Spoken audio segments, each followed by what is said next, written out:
Well, I wouldn't put it past Carly to work you for information, Lulu. Wow. Don't interrogate my cousin. What Carly is trying to say is, even though you guys are getting divorced, she is still my cousin, and I can talk to her whenever I want. Okay, allow me to point out something that you may have missed here. Carly's gunning for you. Right? And why wouldn't she be? She walked in on you having sex with her husband. Ex-husband. Oh, ex-husband, future husband. Knowing Carly's not a distinction that she's likely to make. Knowing Carly? Oh, okay, how about knowing your cousin? How about blood is thicker than water? How about, gee, Kate, you had a really tough break, but no. No, you show up in Port Charles with a chip on your shoulder because I left you and made something of my life, and you have been punishing me ever since. So, Olivia, cards on the table. Are you picking Carly over me? You put the money up for Crimson, so technically you are my boss, but that doesn't mean that you can dictate whether or not I talk to my own cousin on my own time. Well, that depends on the topic of conversation. Anything to do with Crimson's confidential. This makes me really sad. I mean, I like Kate. I think she's, very good at what she does, even though she's a snob. I mean, everybody knows that she lied about who she is, and yet she still looks down her nose at everybody else. And then, on the other hand, you have this great thing with Carly, and you're throwing it all away to be with Kate. I don't get it. Oh, okay. Well, let me explain it to you. Kate can't hurt me, let alone break my heart. I've had enough of that to last me a lifetime. And I really don't want to have this discussion with you again. Wow, he's really upset. Oh my gosh, I'm so sorry. No. I love him. And for a while, I didn't blame him for lashing out at me. But what he's doing now, he's being unfair and he's being cruel. He only slept with Kate to hurt me. And Kate, she will get back at me every chance she can. I am so sorry. No, don't be. Don't feel sorry for me, because I don't feel sorry for myself. Why should I stay at home every night and cry myself to sleep? When I can teach them both a lesson. Okay, look, I'm going to cut you some slack because you weren't actually here to witness how horribly Carly treated me. Connie, you can't just go dismissing everyone who doesn't agree with you. All right? Or why don't you prove me wrong instead? Look, Olivia, the fact is, Carly knew nothing about my history with Sonny. She knew nothing about my background. She just hated me on principle because I obviously shared a connection with Sonny that she didn't. And she tried to sever that connection. Well, Sonny is the father of her children. That's had to have meant something to her. Yes, and I spent months trying to protect that. I did everything that I could. I didn't want to be the tension between the mother and the children.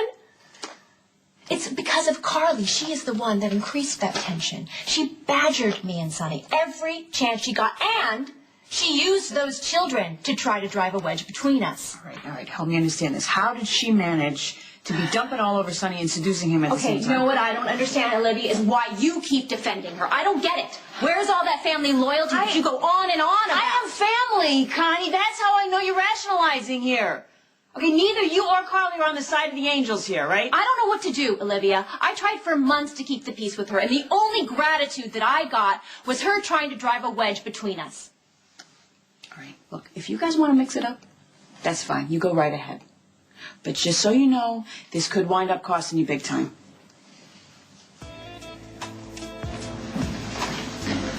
Oh, thank God. Hurry! I need you. Okay, make sure they're opening the right champagne and call to confirm that Warren's car picked him up. And change your earrings. But I like my earrings. They kind of make your hair look weird. I'm only telling to help you out, but your dress is cute. Huh? Has Kate arrived yet? No, I don't think so. She went to change, but she'll be back in time. Ooh, come on. Okay. Thanks. Oh, thank you very much.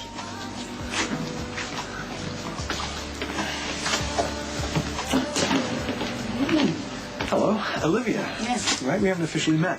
With everything that went on. All right, Mr. Jax, I've heard a lot about you. Oh, just Jax. I hope it was all good. Well, from what I understand, you slept with my cousin to get back at Carly. But who am I to judge? Good evening, Marty. Good evening, Sorry. Thank you. Hello. Hi.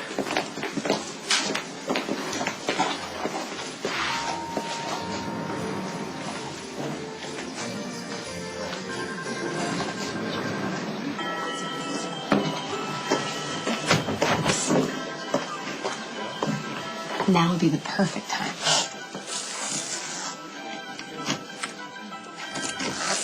So where is she? Somewhere between the mezzanine and the first floor. That's perfect. That is so perfect. Okay, give me about 10 minutes and then you can cut loose. Okay. Thanks.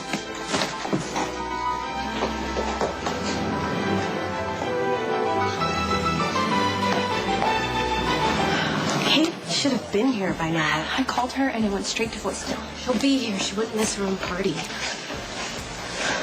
Jack. Warren, good to see you. I believe you know Gwyneth Abbott, editor-in-chief of British Couture. Absolutely. Gwyneth, lovely to see you. I was about to say the same.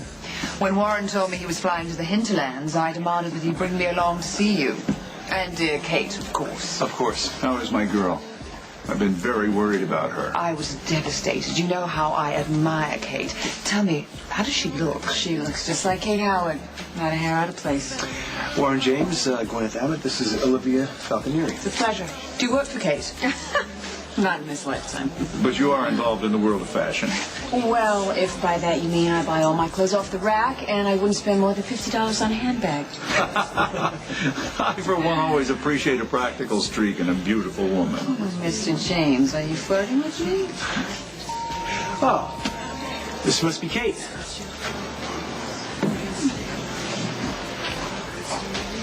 I hope I'm not late.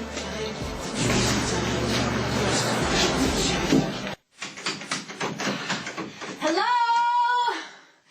Somebody? Anybody? This thing is broken!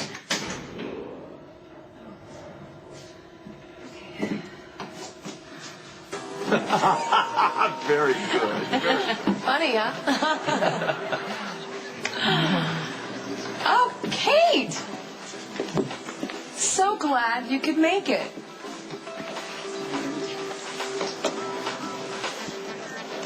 This is not going to be good.